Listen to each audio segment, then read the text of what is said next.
Ngjarjet e fundit kriminale si atentati në Elbasan, që dyshohet se kishte në shënjestër një person tjetër, si dhe shpërthimi me eksploziv në Shijak, kanë cënuar rendin dhe sigurinë në vend. Për të folur rreth këtyre dhe të gjithë krimeve që po ndodhin kohëve të fundit në Shqipëri, kemi ish efektivin e forcave speciale Renea, Gerti Metani. Gert, përshëndetje dhe mirë se erdha. Faleminderit, kënaqësi. Atëherë, ngjarjet e fundit kriminale si atentati në Elbasan, që dyshohet se kishte një shënjestër një person tjetër, si dhe shpërthimi me eksploziv në Shijak, kanë cënuar rendin dhe sigurinë në vend. Apo përballemi me një rritje të aktivitetit në grupe kriminale gjatë sezonit veror? Pa diskutim që siguria në Shqipëri gjithmonë gjatë sezonit ka problematikat e saj. Kemi rikthim të personazheve të botës krimit që qoftë për pushime apo për të larë hesapet, vinë edhe në këto momente gjen një terren që ndoshta është pak më i shpërndar, policia që është në shumë sektorë dhe në shumë drejtime për të bërë mbarvajtjen e sigurisë, dhe nga ana tjetër përfitojnë ose gjaknxehtësia e sipër dhe gjithë të tjerat bëjnë që të kryejnë krime dhe vepra penale shumë të rrezikshme dhe me dëme kolaterale, duhet të thënë. Ju e përmendët në pyetjen tuaj që personat caktuar kanë qenë shënjestër, por ama personat të tjerë janë goditur.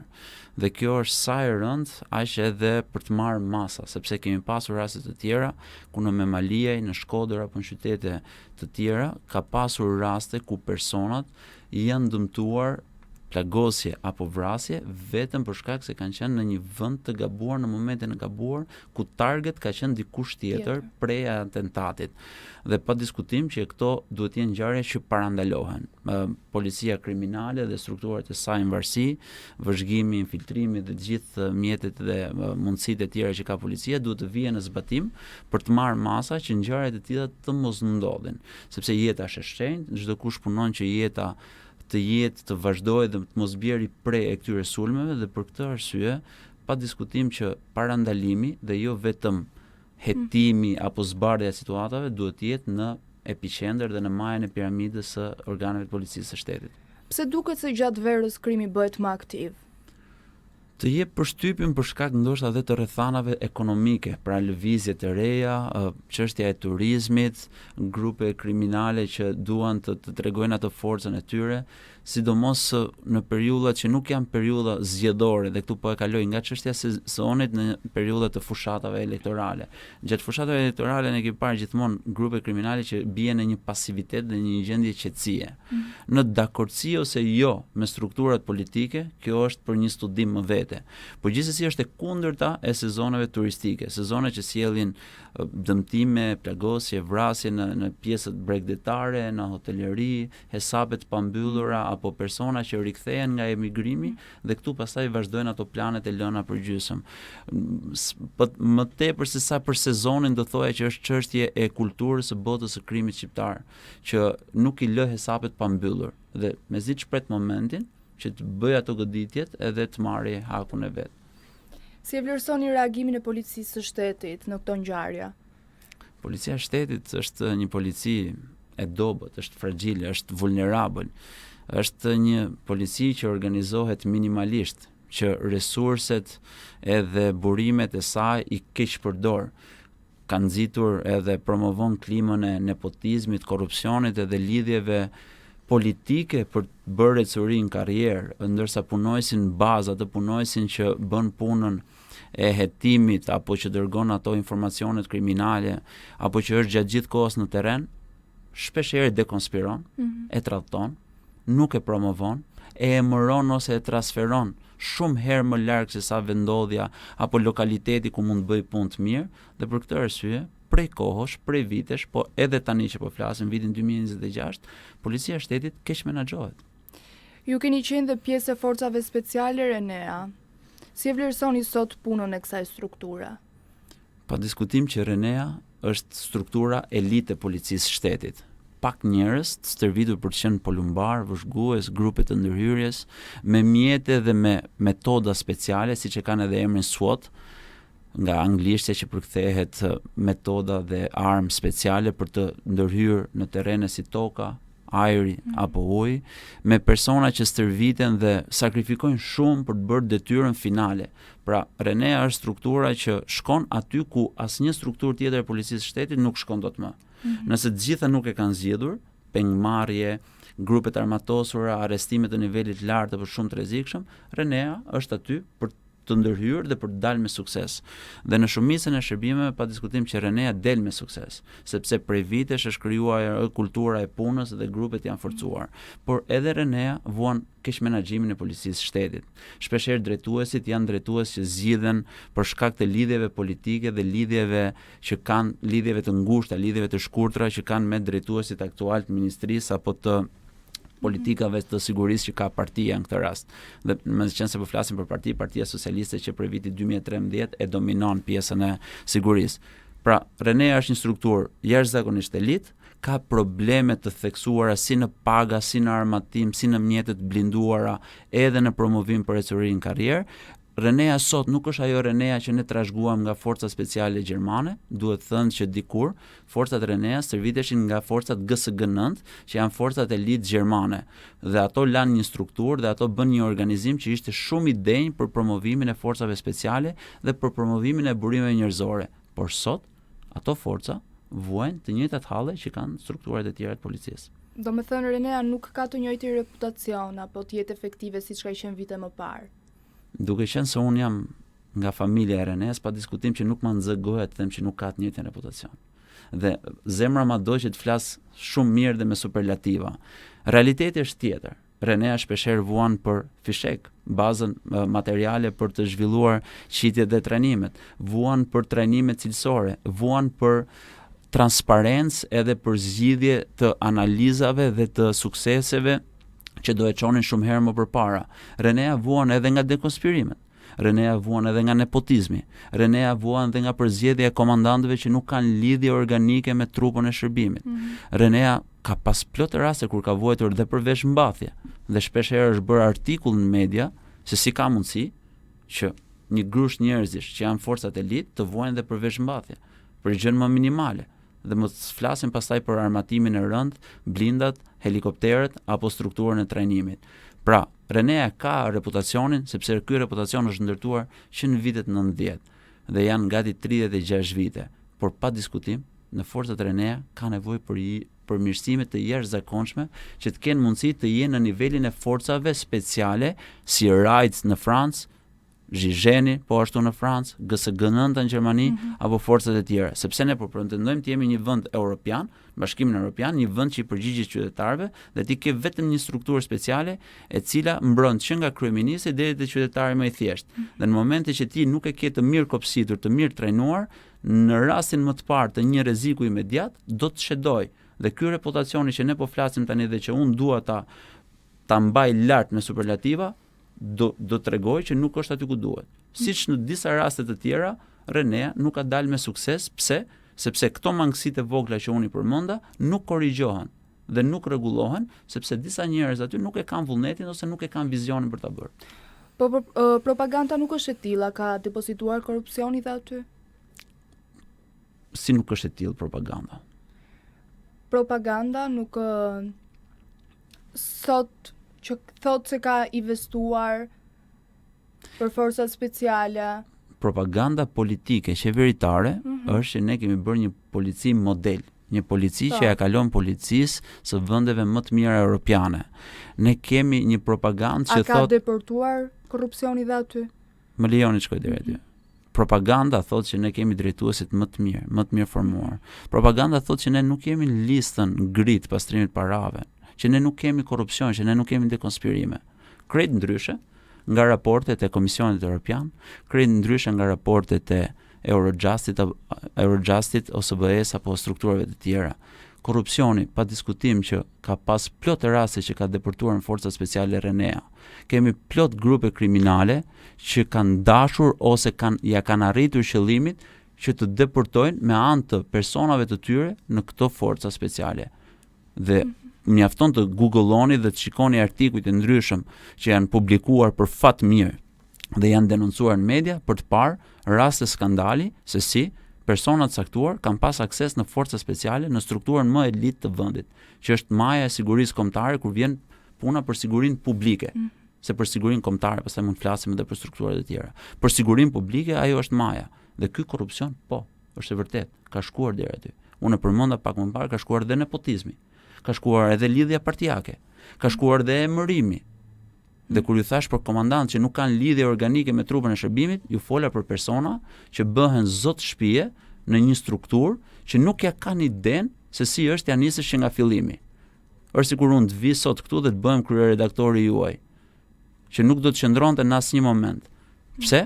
Se nuk jam i profilit dhe nuk kam formimin, dhe puna do bëhesh keleshko. Kjo gjë ka ndodhur në forcat Renea, siç ka ndodhur në forcat operacionale, forcat e ndërhyrjes shpejt, strukturat të tjera paralele të policisë shtetit. Her pas here janë ngritur akuza për lidhje të elementeve të policisë me eksponent të krimit. Sa serioz është ky fenomen sipas jush? Jashtëzakonisht serioz. Bota e krimit përdor, po themi, dy teknika. Teknika e parë është blerja e elementeve që janë në pozicione kyçe. Pra, arrin të blej një shef komisariati, arrin të blej një person që punon në sektorin e krimit ekonomik, arrin të blej një person punonës policie, pa diskutim, po flasim, që është në strukturat operacionale apo në pozicione kyçe ku ka akses të informacionit apo të ndërhyrjeve që do të bëhen. Kjo është metoda e parë që grupi kriminal gjithmonë e përdor, blerja. Dhe ecin me parimin që çdo njeri e ka një çmim dhe çmimi mund të jetë në para, në burime natyrore ose edhe në intimidim apo presion. Forma tjetër është rekrutimi që nga gjeneza, që nga baza.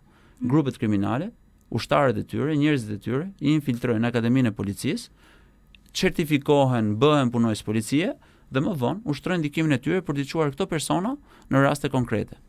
Dhe ka dhe persona që kanë kaluar këtë cikël nga grupi kriminal në akademinë e policisë, në policinë e shtetit, janë rikthyer sërish në grupin kriminal për më pas për t'u vrarë dhe për t'u bërë jo dëshmor, po dëshmor për grupet kriminale, jo për policinë e shtetit. Dhe ka plot e raste që grupet kriminale influencojnë, ndikojnë dhe janë prezent në strukturat policisë së shtetit. A janë raste të izoluara apo një problem që kërkon ndërhyrje më të thellë? Pa diskutim që duhen statistika, numra, sindikata policisë së shtetit jashtëzakonisht e vlefshme dhe dobishme në këtë rast mund ta bëj si punë, nuk është si i kam, por në perceptimin tim dhe për aq sa unë e njoh sigurinë publike në vend, këto raste janë gjithmonë më të shpeshta duke parë raportet e grupeve kriminale, dominancës së tyre në treg dhe mbi gjitha interesave të tyre ekonomik, që këto interesa janë tejet larta sepse sektorë si Foreksi, mashtrimet me bursë, bastet apo lotët sportive të cilat u mbyllën, por në underground, në atë botën e nëndeshme, asnjëherë nuk u mbyllën. Trafiku i lëndëve narkotike, trafiku i qenieve të ngjalla, duke flasim për persona që vinë nga Siria dhe po duan të kalojnë kufirin dhe të kenë këtë migracionin e palishëm, janë burime fitimprurëse për këto persona. Për këto persona që janë pjesë e grupeve kriminale dhe gjithë këto interesa ekonomik i shtyn që të kenë tentakulet e tyre, sytë dhe veshët e tyre në policinë e shtetit, në prokurorinë e gjykata. Pra, nuk do të thoje se janë rastet izoluara, por duke parë interesat ekonomik, them që janë raste shumë të përhapura. Atëherë unë doja të di se cilat zona sot janë më problematike në vend për sa i përket aktivizmit kriminal. Kemi hartën e bandave kriminale dhe grupeve, familjeve kriminale që po dominojnë në disa qytete. Gjithmonë kemi pasur një përplasje në Shkodër, midis dy forcave, dy ose më shumë forcave, të errta po i quajmë në këtë mënyrë. Kemi pasur zonën e Fushkrujës, Laçit, pra zona e Kurbinit. Kemi pasur zonën e Shijakut, e cila gjithashtu bashkë me Durrësin që mbetet një nga pikat më nevralgjike të shtetit shqiptar për arsye të portit që qarkullon aq shumë mallra dhe ka shumë interes ekonomik, ka patur familjet dhe grupet që ndikojnë, janë prezente dhe kanë marrë pjesë në atentate dhe përtej atentateve në ndikim të palishëm. Por ka dhe qytete të tjera si Fieri, Selenica, Vlora, po edhe qytete më minimaliste si Saranda, dhe mos harrojmë këtu kryeqytetin pastaj, që është Tirana, i cili nuk e ka aq të ndarë sa që kanë qytetet që unë përmenda, por gjithsesi e ka prezent qasjen kriminale kundrejt strukturave ligjore. Ku janë të përqendruara grupet më të fuqishme dhe cilat janë aktivitetet kryesore të tyre?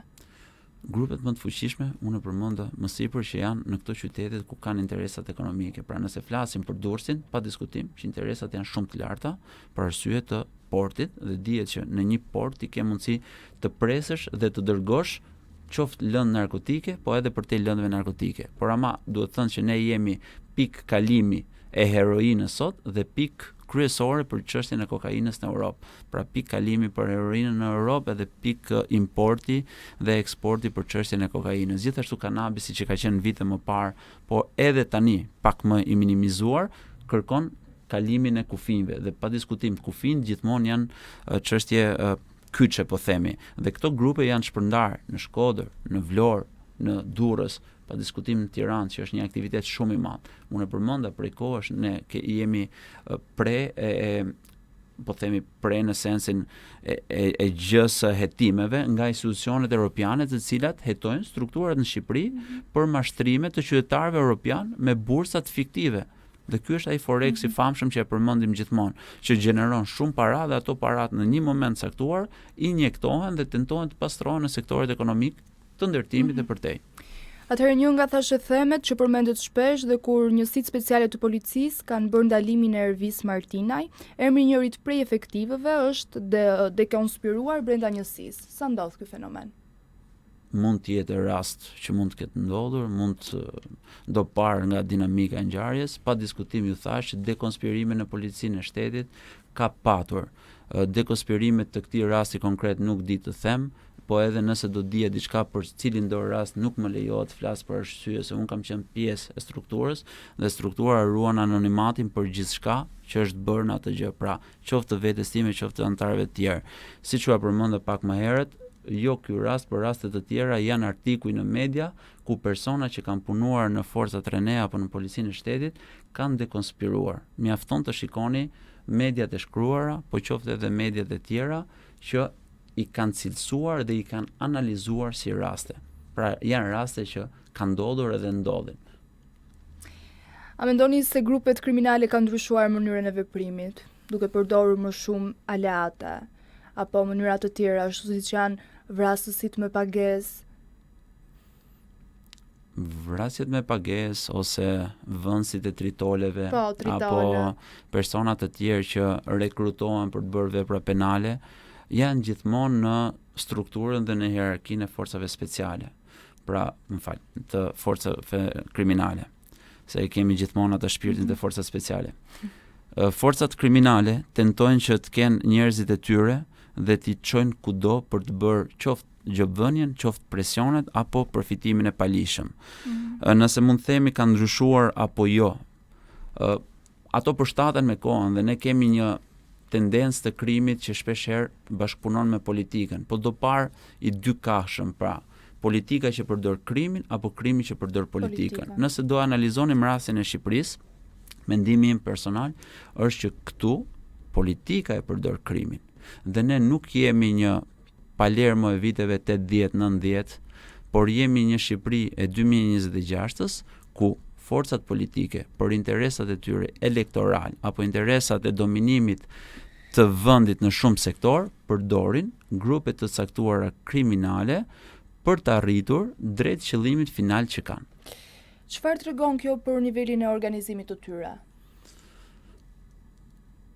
Tregon që ato kanë një qëllim të qartë, që është më shumë të qëllimi i përfitimeve ekonomike, qëllimi i të mosqenit, po themi, nën lupën e organeve të drejtësisë apo të mos jenë të arrestuar në një moment caktuar dhe për këtë ato duhet të marrin masat i parandalojnë.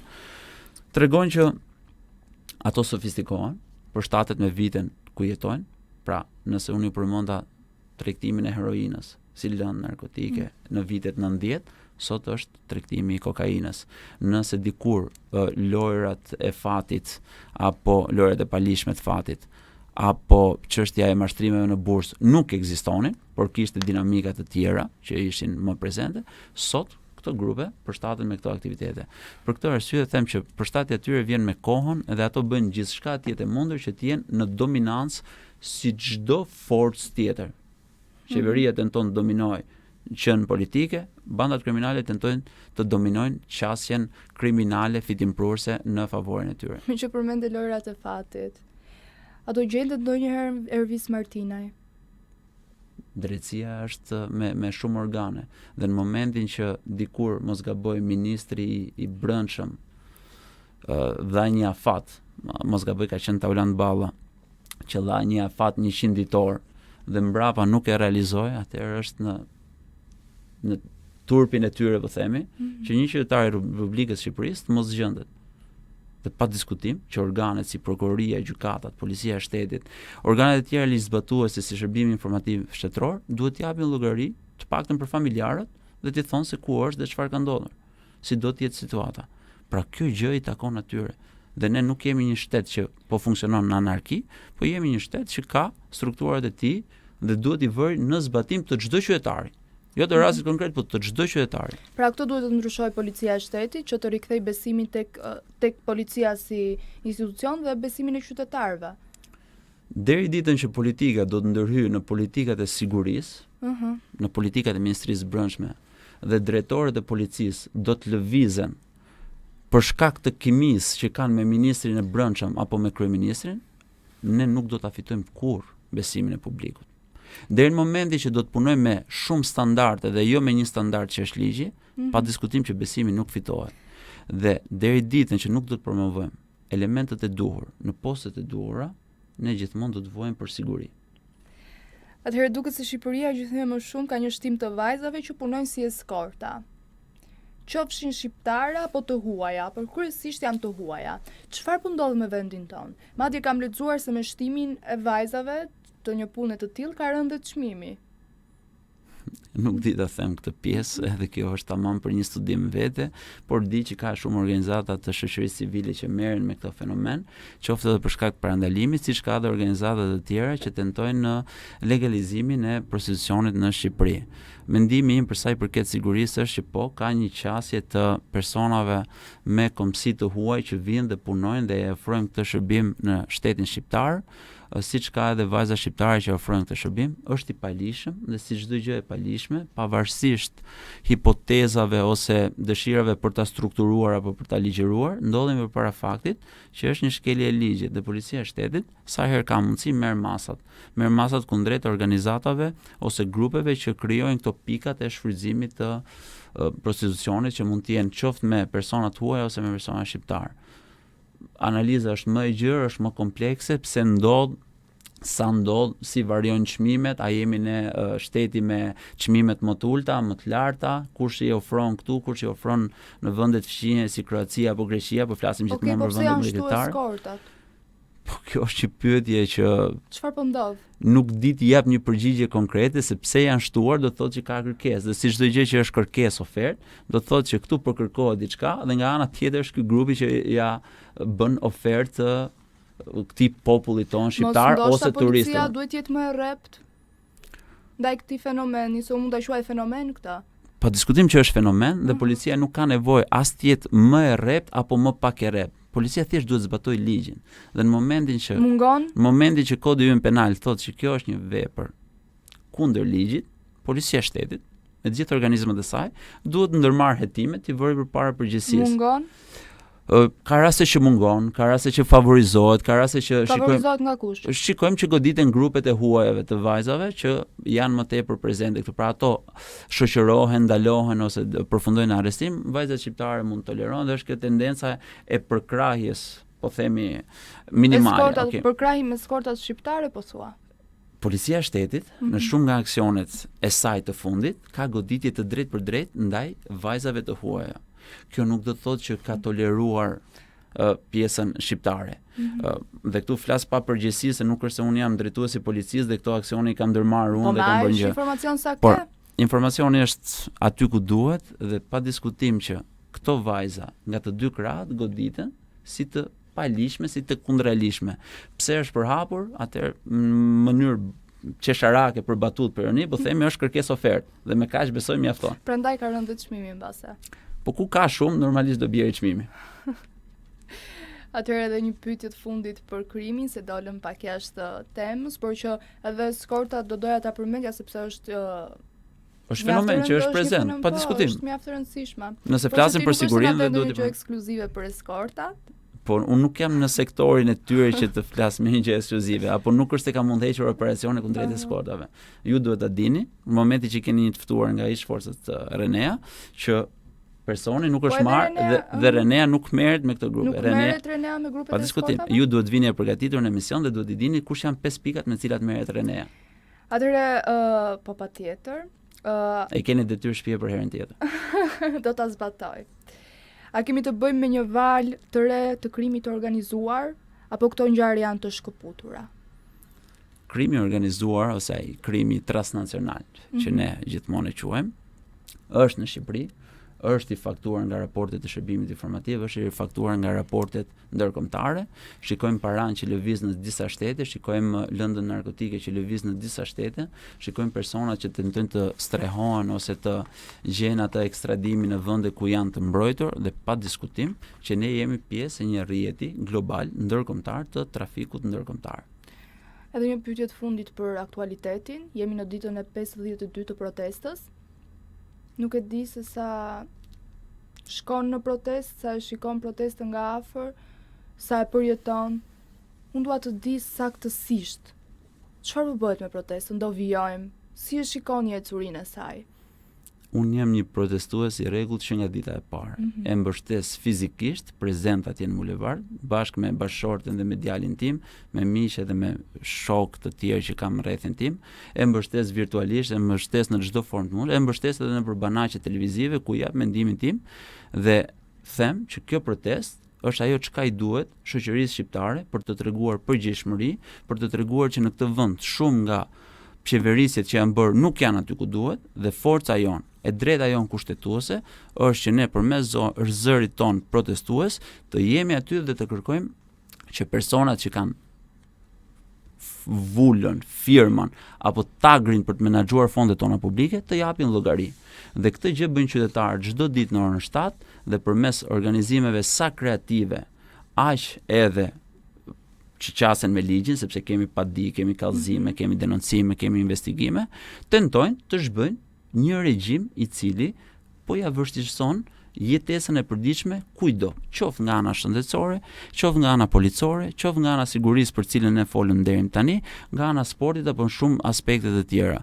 Për këtë arsye, unë shikoj protestën si një gjë që do të ketë rezultat të suksesshëm, që do të përfundojë me dorëheqjen e kryeministrit të vendit, i cili është personi përgjegjës kryesor për emërimin dhe për politikat që janë në dëm të trojave shqiptare dhe në dëm të jetesës së përditshme të shqiptarëve në këtë vend, dhe pa diskutim ajo protestë nuk do të ndalet, nuk është se ka më kthim pas, por do të jetë me gjithë kreativitetin dhe me gjithë logjikën e saj aty në bulevard dhe përtej bulevardit në të gjithë diasporën. Shpresojmë që dhe protestuesit të mos lodhen. Absolutisht, nuk ka lodhje. Momenti që ti lodhesh përpara dikujt që nuk lodhet duke të vjedhur, atëherë ti nuk je një qytetar i përgjegjshëm. Gerti, të falenderoj shumë, ishte kënaqësi. Ju pëlqeu kjo video? Atëherë bashkohuni me ne. Na ndiqni në Instagram, Facebook dhe TikTok dhe bëni subscribe në YouTube. Klikoni like dhe share dhe aktivizoni njoftimet për të mos humbur asnjë video të re. Faleminderit për mbështetjen.